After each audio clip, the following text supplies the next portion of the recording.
స్పష్టంగా మీరు టీవీ కూడా చూసింటే ప్రతిపక్షాన్ని గుర్తించండి, ప్రజాస్వామ్యాన్ని కాపాడండి, ఈ అజెండాతోనే ఈ నినాదంతోనే అసెంబ్లీలోకి వెళ్లడం జరిగింది.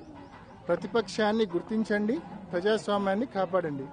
మనమల్లా కోరేది ప్రతిపక్షాన్ని గుర్తించి ప్రతిపక్ష హోదా ఇమ్మని చెప్పి అడుగుతా ఉన్నాం. ఇస్తే అసెంబ్లీకి జగన్మోహన్ రెడ్డి గారు ప్రతిపక్ష నాయకుడిగా పోతే వీళ్ళకి ఏ రకంగా సినిమా కనిపిస్తుందో అందరికీ తెలుసు. వీళ్ళకి ఏ రకంగా, ఎందుకంటే ఒక్క హామీ అమలు చేయలే. ఆయన మొదలు పెడితే ఇంకా వీళ్ళు సమాధానం చెప్పాల్సి వస్తుంది. వీళ్ళ దగ్గర సమాధానం ఉంటే కదా, అసలు ఆన్సర్ ఉంటే కదా వీళ్ళ దగ్గర.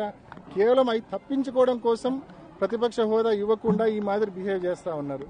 అంతేకాకుండా నిజంగా ఉప ఎన్నిక అంతగా ముచ్చటపడితే ఇంత భయంకరమైన కూటమి గాలిలో కూడా 65,000 ఓట్ల తేడాతో ఆయన రవి అనే వ్యక్తి ఓడిపోయినాడు. ఇంత భయంకరమైన కూటమి గాలిలో ఈ 9 నెలల్లో ఇలా పరిపాలన చూసినాక ఈరోజు నిజంగా అంత ముచ్చట ఉంటే, అంత నిజంగా అంత కోరుకునేట్టుకుంటే పులివెందుల కావచ్చు, లేకుంటే కుప్పం కావచ్చు, మంగళగిరి కావచ్చు, పిఠాపురం కావచ్చు, 4 చేద్దాం. పట్టండి, 4 చేద్దాం, చూసుకుందాం, 4 చేద్దాము.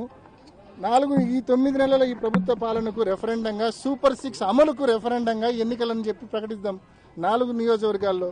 చూస్తాం మరి ప్రజలు ఏం తీర్పిస్తారు. ఊరికే కాకమ్మ కబుర్లు, దద్దమ్మ మాటలు నిజంగా మాట్లాడకూడదు. చేతనైతే గన పథకాలు అమలు చేయాలా, చేతనైతే ప్రతిపక్ష హోదా ఇచ్చి ప్రజల గొంతు వినాలా.